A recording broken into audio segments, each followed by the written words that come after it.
The year was 1817, and London society moved with the precision of a magnificent clockwork, each aristocratic family a carefully calibrated gear in the great machine of the British Empire.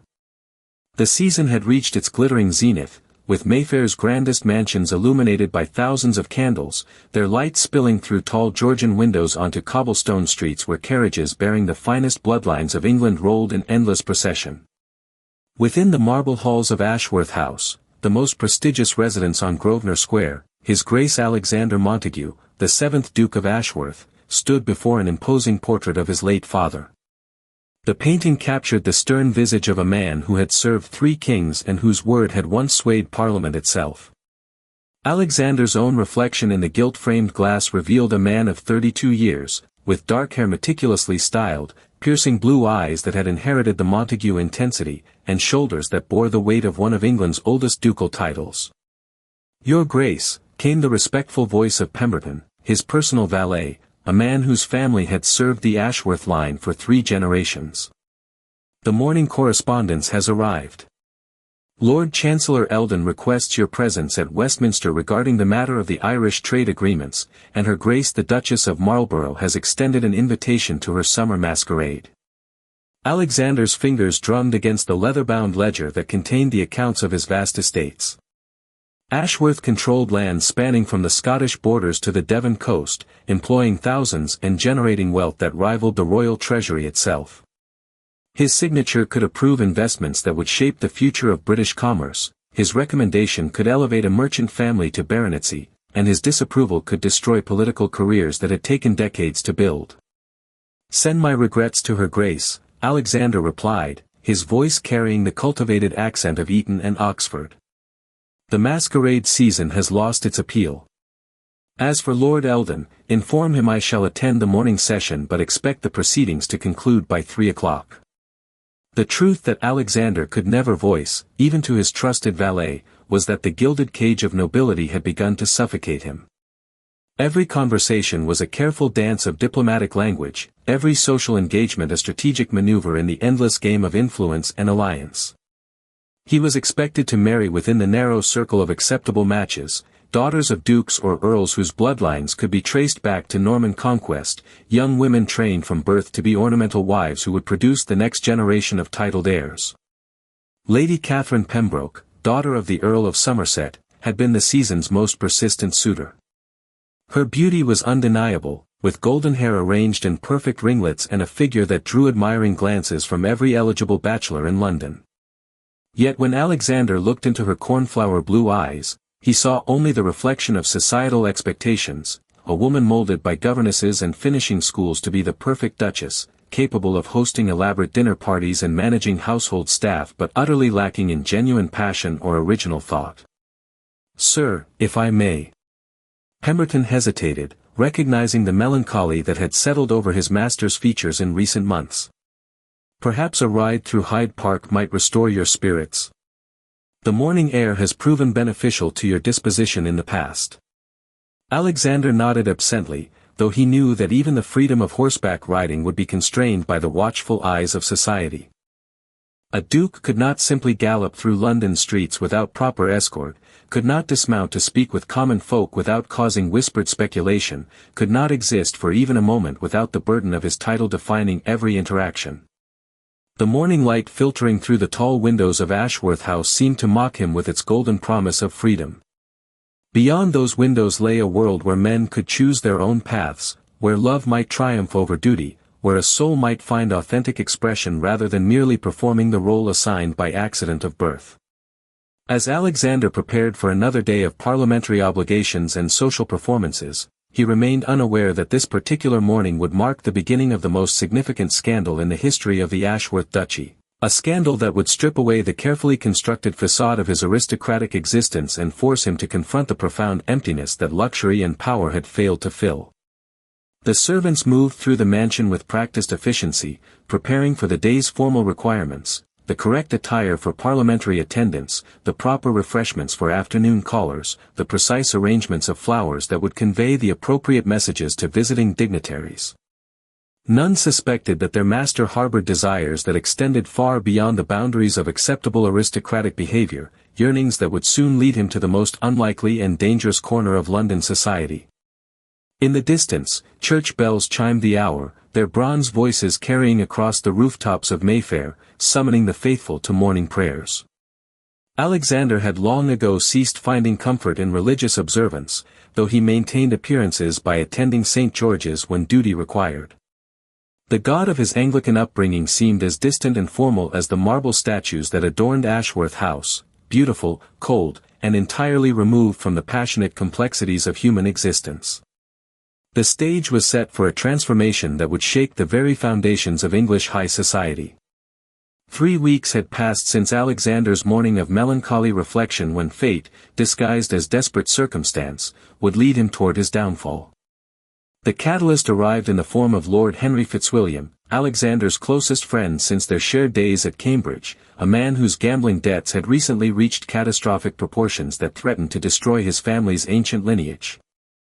"Alexander, old friend," Henry's voice carried the strain of a man drowning in his own poor choices as he paced the length of Ashworth House's library, past shelves lined with first editions and rare manuscripts. "I find myself in circumstances most dire. The moneylenders have grown impatient, and my father threatens disinheritance if word of my debts reaches the London papers."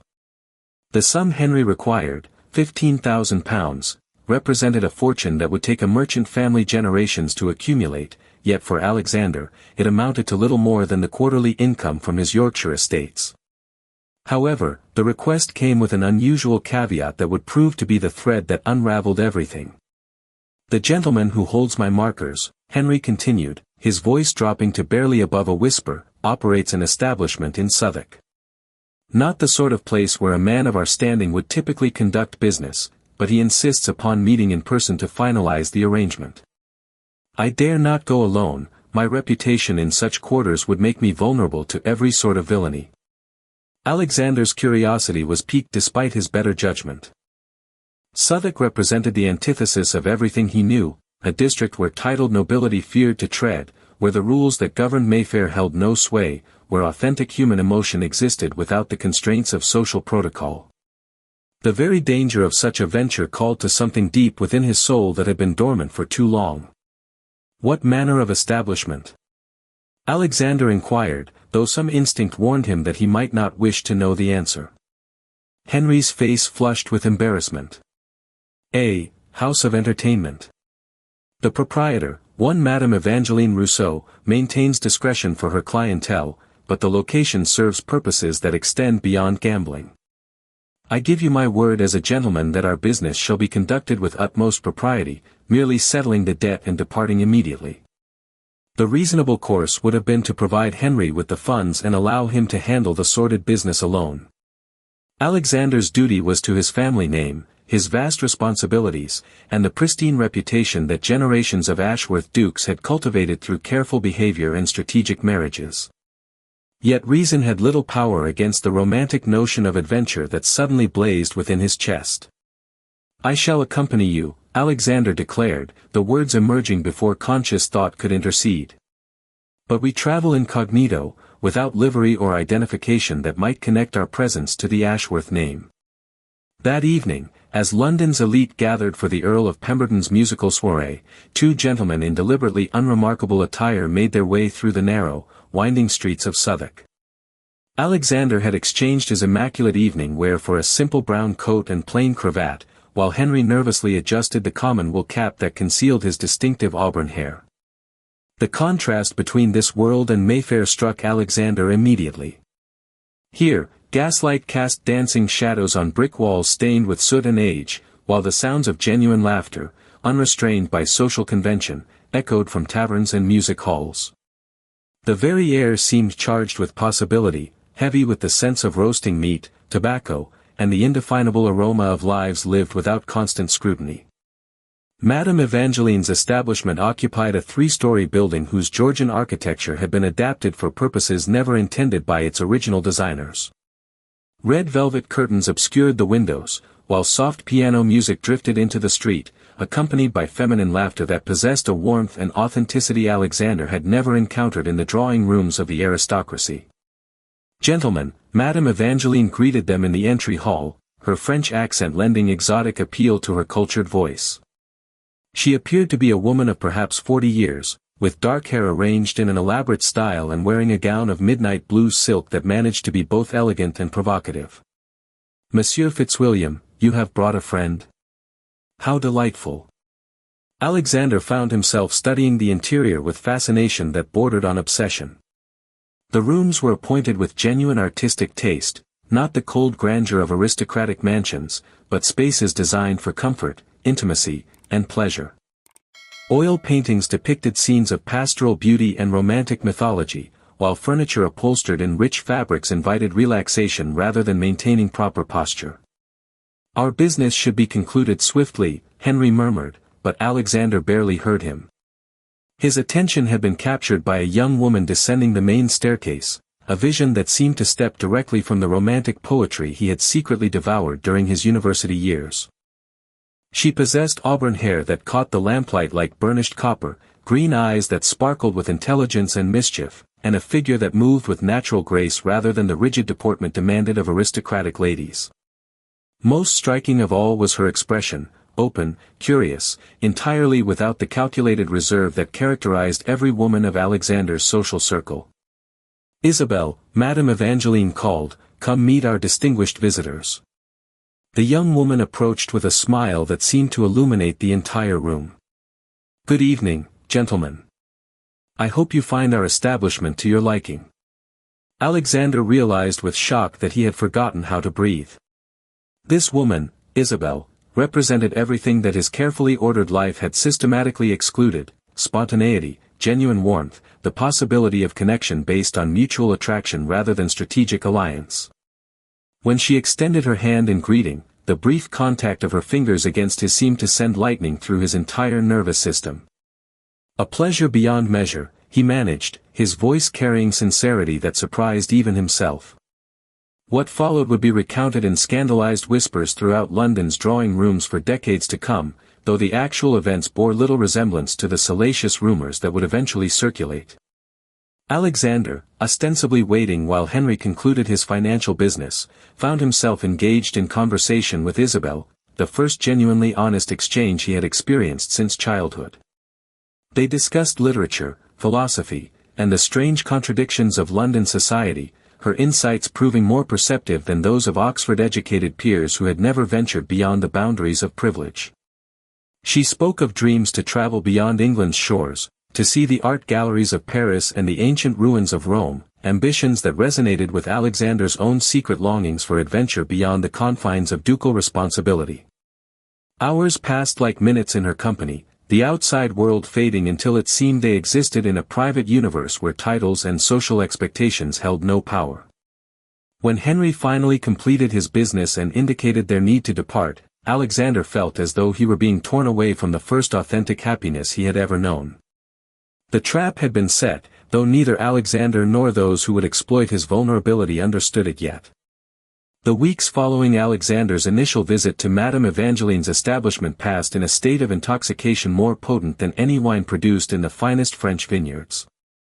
By day, he fulfilled his ducal obligations with mechanical precision, attending parliamentary sessions, reviewing estate management reports, participating in the elaborate social rituals that defined aristocratic existence.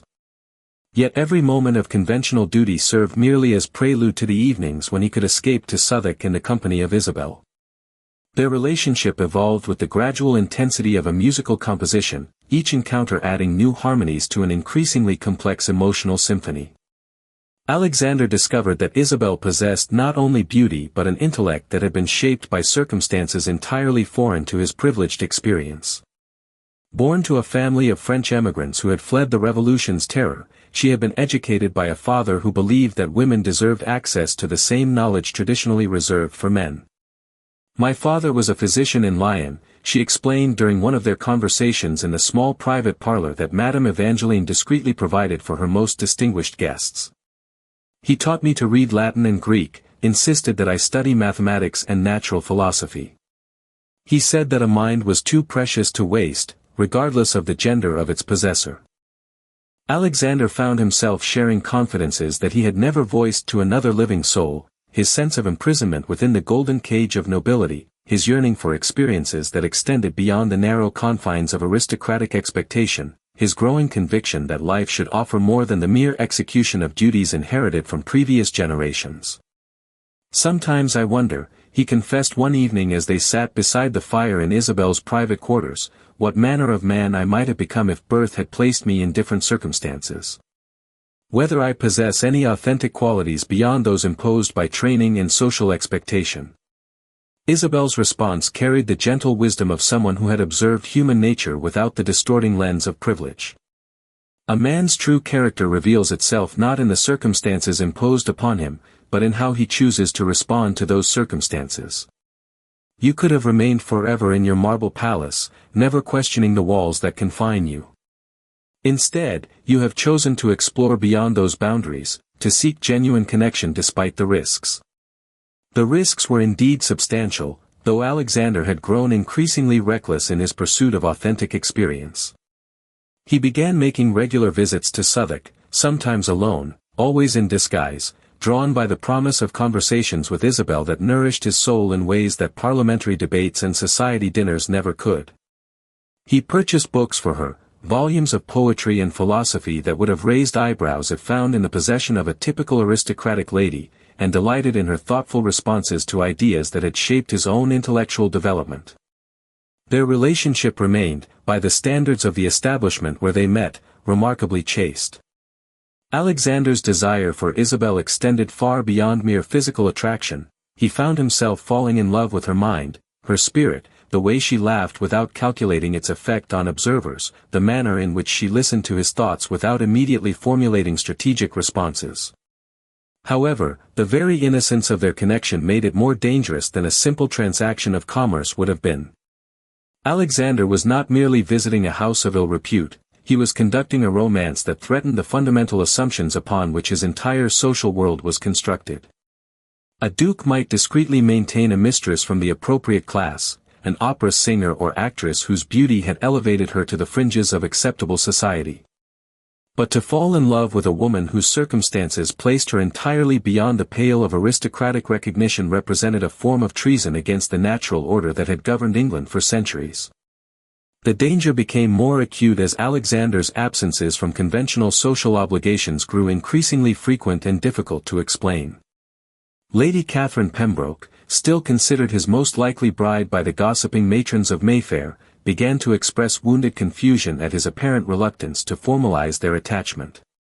"Your Grace," she cornered him at the Duchess of Marlborough's garden party, her blue eyes bright with tears that she was too well-bred to shed in public, "I confess myself bewildered by your recent distance. Have I given offense in some manner? Has my behavior failed to meet your expectations?" Alexander felt the weight of genuine guilt as he looked into her innocent face. Lady Catherine was precisely what she had been trained to be, a perfect aristocratic wife who would manage his household with efficiency, bear his children with dignity, and never once question the limitations that defined her existence. She deserved better than to be kept in uncertainty while he pursued a relationship that society would consider not merely inappropriate but absolutely impossible. "Lady Catherine," he replied with as much kindness as honesty would allow, "you have been everything gracious and admirable. My current preoccupations relate to matters of business that require my attention before I can properly consider personal arrangements." The excuse satisfied social convention while completely failing to address the growing complexity of his situation. Alexander knew that he was moving toward a crisis that would force him to choose between the life he had inherited and the love he had discovered, yet he seemed powerless to alter his course. Madame Evangeline, whose business success depended upon maintaining discretion regarding her clientele, had begun to express subtle concern about the frequency of his visits. "Monsieur," she approached him privately one evening, "you understand that my establishment thrives upon the trust of gentlemen who value their privacy. Your attachment to Isabelle has become quite evident to those who observe such things.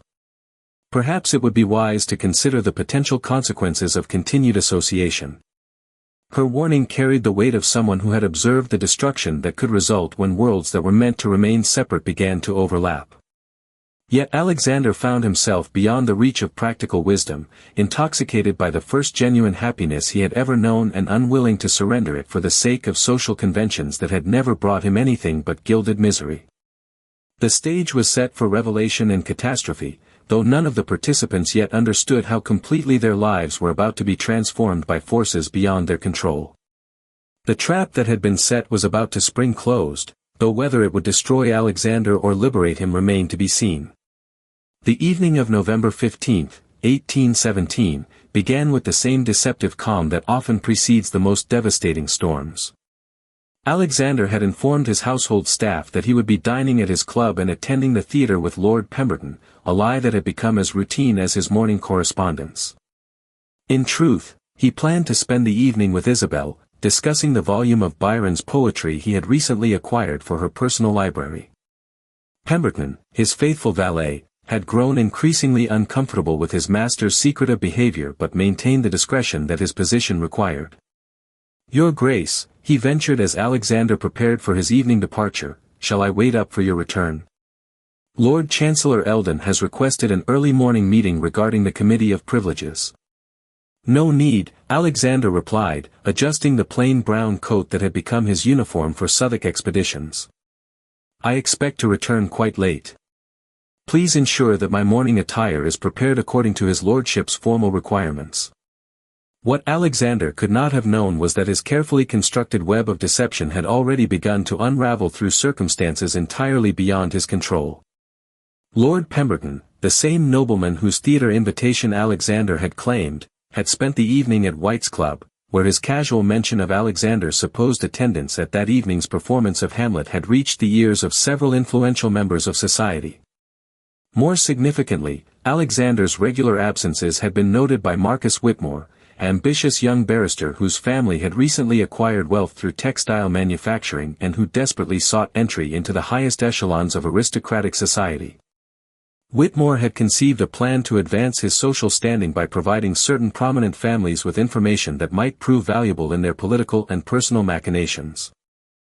For weeks, Whitmore had employed a network of street informants to track Alexander's movements, suspecting that the Duke's mysterious behavior might yield secrets worth trading for social advancement. When his investigators reported that the Duke of Ashworth had been observed entering a notorious establishment in Southwark on multiple occasions, Whitmore recognized the potential value of such intelligence. The trap was sprung through a combination of calculated malice and unfortunate timing. Whitmore had arranged for several members of the Westminster magistrates to conduct a routine inspection of suspected gambling establishments in Southwark, timing the raid to coincide with Alexander's expected presence. The legal pretext was enforcement of laws regarding unlicensed gaming, but the true purpose was to create a scandal that would destroy Alexander's reputation and elevate Whitmore's own standing among those who profited from the Duke's disgrace. Alexander arrived at Madame Evangeline's establishment at his customary hour, unaware that uniformed constables were already positioning themselves around the building. He made his way to Isabelle's private parlor, where she waited with tea service arranged on a small table beside the fire, her face illuminated by warm lamplight that seemed to transform the simple room into a sanctuary of peace and beauty. "I have been reading the Byron you brought me," she said, her eyes bright with intellectual excitement. "The passages about freedom speak to something deep within my soul. She walks in beauty, like the night slash of cloudless climes and starry skies. How does a man born to such privilege understand the yearning for liberation that consumes those of us bound by different chains?" Their conversation might have continued for hours, exploring the philosophical implications of romantic poetry and the nature of human freedom, but fate had already set other events in motion. At precisely 10 o'clock, the front doors of the establishment burst open with a crash that echoed through every floor of the building. "Magistrates. This establishment is under official inspection for violations of gaming laws. All present persons are required to present identification and submit to questioning." The commanding voice belonged to Inspector Harrison Blackwood, a man whose rigid adherence to legal procedure masked his complete ignorance of the political forces that had orchestrated this particular raid. He led his men through the building with methodical efficiency, recording names and examining the premises for evidence of illegal activity. Alexander's first instinct was to remain calm and rely upon his ability to explain his presence through some plausible fiction. However, when Inspector Blackwood entered Isabelle's parlor with 2 constables behind him, the Duke found himself confronting a moment that would define the remainder of his existence. "Sir, I require your name and the nature of your business at this establishment," Inspector Blackwood demanded, his tone carrying the authority of someone accustomed to immediate compliance. Alexander could have provided a false identity, his common attire and lack of distinctive insignia would have made deception possible. However, as he looked into Isabelle's frightened eyes and realized that any lie would implicate her in criminal activity, he made a choice that surprised even himself. "I am Alexander Montague, 7th Duke of Ashworth," he declared, his voice carrying the full weight of aristocratic authority even in these compromised circumstances. "I am here as a guest of this establishment, conducting private business that falls within the bounds of legal activity." The effect of his declaration was immediate and catastrophic. Inspector Blackwood's stern expression transformed into shock, then barely concealed delight as he realized the magnitude of his discovery. The constables exchanged glances that clearly communicated their understanding of the scandal they had uncovered. "Your Grace," Inspector Blackwood replied, his tone now weighted with the formal courtesy due to a peer of the realm, "I fear that your presence in an establishment of this nature, regardless of the specific activities in which you were engaged, creates circumstances that require official documentation." The inspector's words carried implications that extended far beyond legal procedure. By identifying himself, Alexander had created a permanent record that connected his name to Madame Evangeline's house of entertainment, a record that would inevitably become public knowledge and destroy everything he had spent his life building. Isabelle stepped forward with courage that humbled Alexander's own nobility. "Inspector, His Grace was merely visiting me for conversation regarding literary matters. Any suggestion of impropriety exists only in minds that seek scandal where none exists." Her defense, though eloquent and sincere, only served to deepen the scandal. The idea that a duke would regularly visit such an establishment for literary conversation with a young woman of questionable reputation would be dismissed as absurd by anyone familiar with the realities of masculine nature and aristocratic privilege. As Inspector Blackwood completed his documentation and prepared to depart, Alexander realized that his carefully constructed life was dissolving around him like a castle built of sand. By morning, every newspaper in London would carry headlines about the Duke of Ashworth's presence in a Southwark brothel, and the social assassination that followed would be swift and merciless.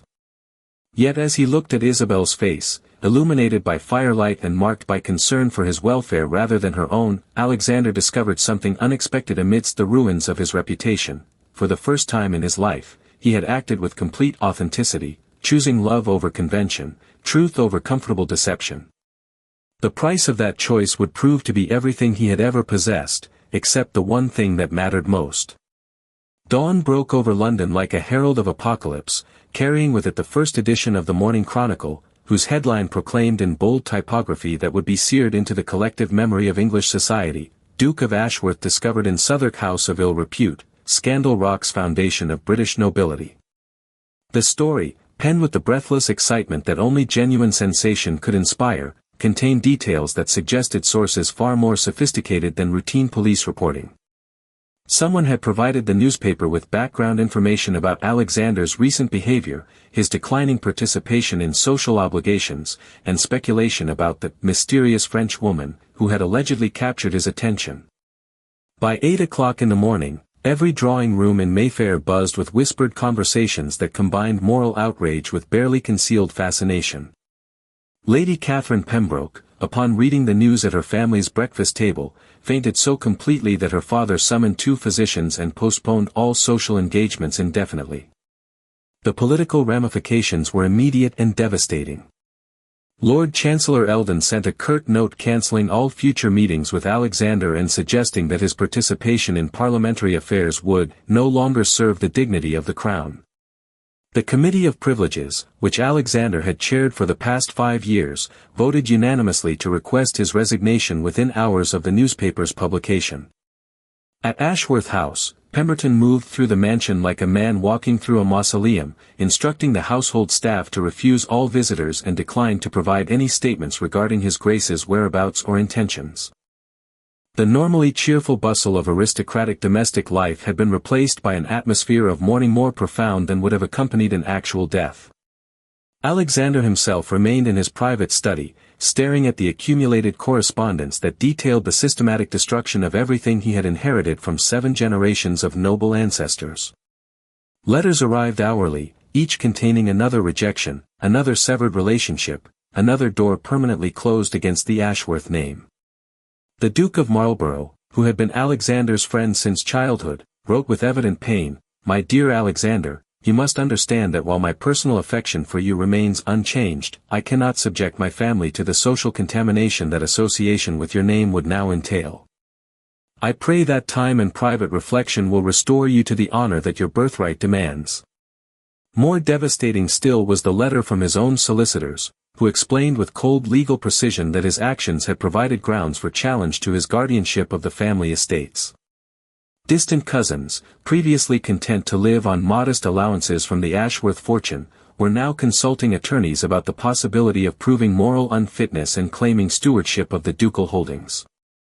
Yet perhaps the cruelest blow came from a source Alexander had never expected to wound him.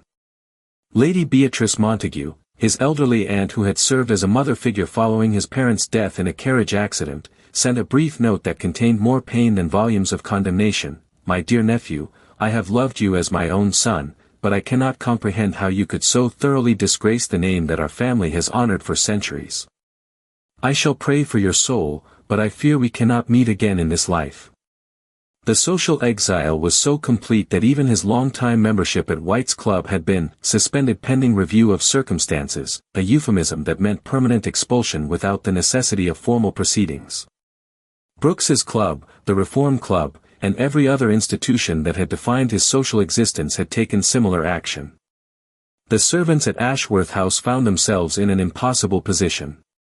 Their loyalty to the family ran back generations, yet their own reputations and future employment prospects were now tainted by association with the scandal. Pemberton, displaying the devotion that had characterized his family's service, privately informed Alexander that he would remain at his post regardless of consequences, but several other long-time retainers submitted their resignations with genuine regret. "Your Grace," Pemberton reported during one of their increasingly rare conversations, "Cook wishes to express her continued devotion to the household, but her daughter's engagement to the Earl of Devon's footman has been reconsidered by the young man's family. She fears that her association with Ashworth House now threatens her child's prospects for respectable employment." Alexander understood that he had become a form of social poison, contaminating everyone who remained in contact with him. The isolation was more complete than any prison could have provided, because it extended beyond physical confinement to encompass the complete severing of every meaningful human connection he had previously known. The one person who might have provided comfort was the very individual whose association had precipitated his downfall. Alexander had attempted to return to Southwark, hoping to find Isabelle and perhaps derive some solace from the connection that had cost him everything else. However, he discovered that Madame Evangeline's establishment had been permanently closed by municipal authorities, its inhabitants scattered to unknown destinations throughout London's vast anonymity. His inquiries regarding Isabelle's whereabouts met with suspicious silence or outright hostility. The scandal had made him a marked man whose presence threatened anyone who might assist him, creating a wall of isolation that seemed impossible to breach. In the depths of his despair, Alexander began to understand the profound difference between the privilege he had inherited and the happiness he had briefly discovered. His title, his wealth, his social standing had all proven to be externally imposed constructions that could be destroyed by public opinion. Yet his love for Isabelle, the authentic connection they had shared, remained untouched by the forces that had devastated everything else in his life. The realization brought with it a strange form of liberation. For 32 years, Alexander had lived according to expectations imposed by others, measuring his worth by standards he had never chosen. Now, stripped of those external validations, he was forced to discover whether any authentic self existed beneath the elaborate construction of ducal identity.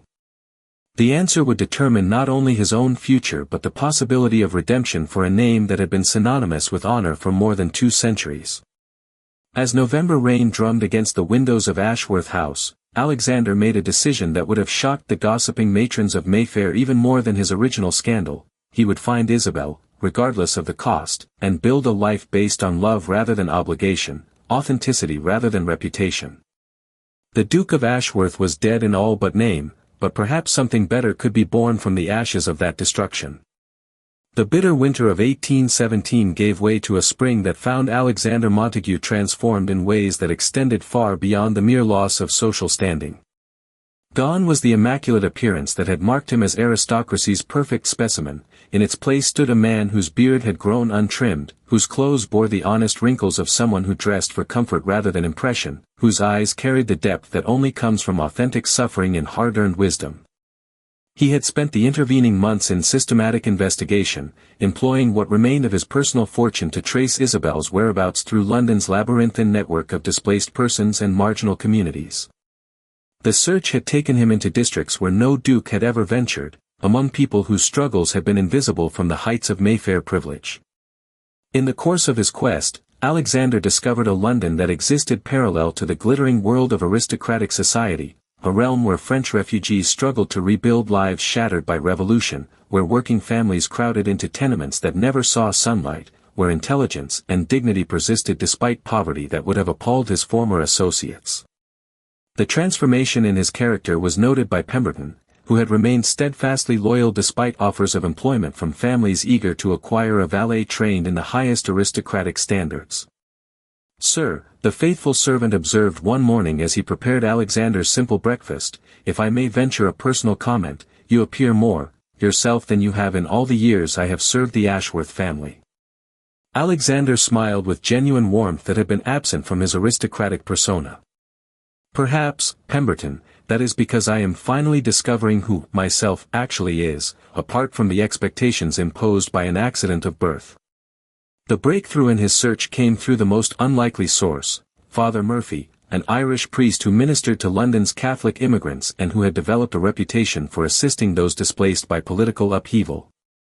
When Alexander approached him, dressed in clothing that gave no indication of his noble birth, the priest initially regarded him with the wariness reserved for strangers whose motives might not be benevolent. "I seek a young woman named Isabelle," Alexander explained, "daughter of a French physician who fled the revolution. She may have sought assistance from organizations that aid refugees." Father Murphy's expression softened with recognition. I know the lass you speak of. A fine mind and a kind heart, though she's known sorrow enough for 3 lifetimes. Might I ask the nature of your interest in her welfare?" For the first time since his public disgrace, Alexander found himself compelled to complete honesty about his circumstances and intentions. "I was Alexander Montagu, the Duke of Ashworth. Isabelle and I formed an attachment that resulted in scandal and my exile from respectable society. I wish to find her, not to compound her difficulties, but to offer whatever protection and support my remaining resources might provide." The priest studied him with eyes that had seen every form of human deception and suffering. "The Duke of Ashworth," he mused. "I read of your troubles in the papers. Most men in your position would retreat to their country estates and wait for society to forget. Why pursue a path that can only lead to further complications?" "Because," Alexander replied with conviction that surprised him with its certainty, "I have discovered that love is the only aristocracy worth claiming, and that authentic connection matters more than any title that can be granted or stripped away by human opinion." Father Murphy's stern expression gradually transformed into something approaching approval. "Isabelle works as a translator for a publisher in Bloomsbury, Hartwell and Associates. They specialize in works by French authors seeking English audiences. She has chosen to use the name Isabelle Rousseau, to distance herself from previous associations." The address led Alexander to a narrow building squeezed between a bookbinder's shop and a tea merchant's establishment, its entrance marked only by a small brass plate bearing the publisher's name. When he climbed the creaking stairs to the second-floor office, his heart hammered with anticipation and terror in equal measure. He found her seated at a small desk near a window that overlooked the street, her auburn hair catching the afternoon sunlight as she bent over manuscript pages covered with her precise handwriting. She appeared thinner than he remembered, and there was a quality of sadness in her posture that suggested the scandal had extracted its own price from her life. "Isabelle," he said softly, and she looked up with an expression that transformed from surprise to joy to careful wariness in the space of seconds. "Alexander." Her voice carried emotions too complex for simple classification. "I wondered if I would ever see you again. The newspapers, they made our friendship sound so sordid, so different from what it actually was. I have spent these months searching for you," he confessed, moving closer but respecting the distance she maintained. "Not to drag you back into scandal, but to ask forgiveness for the harm my attention brought to your life, and to offer you a choice that might restore what we lost." She set down her pen and studied his face with the intelligence that had first captured his imagination. "What manner of choice could you possibly offer? You are a duke whose reputation has been destroyed, and I am a woman whose character has been questioned by association with that destruction. What future could exist for either of us?" Alexander's response carried the weight of months spent in contemplation and planning. "I propose that we abandon the identities that society has either destroyed or made impossible, and create new lives based on our own choosing rather than others' expectations. I have sold my London holdings and converted what assets I could access into investments that will provide modest but sufficient income. We could travel to America, or Italy, or anywhere that offers the possibility of beginning again." The magnitude of what he was suggesting took time to fully comprehend. He was proposing that they voluntarily exile themselves from everything familiar, abandoning not only his aristocratic heritage but her growing success as a translator and intellectual in her own right. "You would give up everything, your title, your country, your place in history, for the possibility of an uncertain future with me?" she asked, her voice barely above a whisper. "I have already lost everything that was imposed upon me by birth," Alexander replied. "What I am offering to give up is the pretense that those external things ever mattered more than the authentic happiness I found in your company. I am not asking you to restore a duke to his proper standing, I am asking if you would consent to build a genuine life with a man who has finally learned the difference between inherited privilege and earned love." Isabelle rose from her chair and moved to the window, gazing out at the busy street where ordinary people pursued their daily lives without the burden of aristocratic expectations or the stain of scandal. When she turned back to face him, her expression carried the resolve of someone who had considered all possibilities and chosen the most dangerous path. "Yes," she said simply. "Yes, I will choose love over security, adventure over reputation, the unknown future over the predictable past." Their embrace carried the weight of two souls who had discovered that authentic connection was worth any sacrifice that society might demand. Outside the window, London continued its ancient rhythms, but for Alexander and Isabelle, a new world was beginning, one where love would serve as both compass and destination. 6 months later, a ship departed Southampton Harbor carrying Mr. and Mrs. Alexander Rousseau toward the promise of American shores.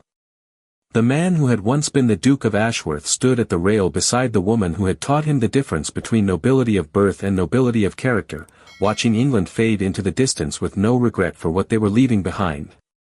In the years that followed, letters would occasionally reach former associates telling of a successful merchant family in Boston, known for their charitable works and their devotion to causes supporting refugees and displaced persons. Some recipients of these letters would remember a scandal that had once shocked London society, but most would dismiss any connection as mere coincidence.